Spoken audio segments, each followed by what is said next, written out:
শুভ সকাল সবাইকে, সাথে চতুর্থীর শুভেচ্ছা জানিয়ে আজকের এই ব্লগটা শুরু করছি। তো চলো আজকে সারাদিন কি করব না করব তোমাদের সঙ্গে শেয়ার করব।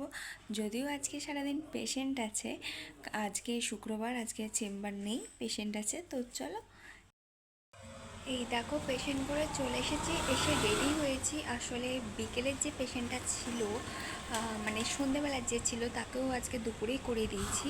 এখন যাচ্ছি একটু হালিশহর, আমার মাসির একটু শরীরটা খারাপ, সেজন্য একটু দেখতে যাচ্ছি।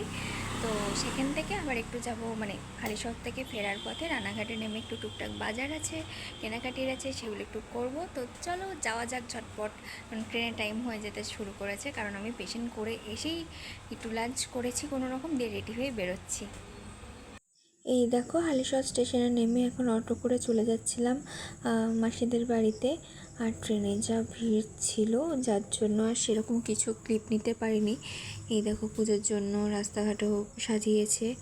তো মাসির বাড়ি গিয়ে সেখানে গিয়ে আর কোনো রকম ক্লিপস নেওয়া হয়নি। তারপরে সেখান থেকে আসার পথে একটুখানি এই হালিশহরেরই এই প্যান্ডেলটা একটু দেখলাম। হচ্ছে আমি আর মা ঘুরে একটু দেখলাম। এখানে একটা দীঘার আর কি পুরীর জগন্নাথের থিম বানিয়েছিল, তো সেটা একটু দেখছিলাম। তো আজকে সেরকমভাবে আর কিছুই মানে ক্লিপস নেওয়া হয়নি। তো আজকের মতো এইটুকুই মিনি ব্লগ। তো তোমাদের কেমন কি লাগলো জানিও, ভালো লাগলে একটা লাইক শেয়ার কমেন্ট করে দিও। আজকের মতো এইটুকুই। তো চলো টাটা, গুড নাইট।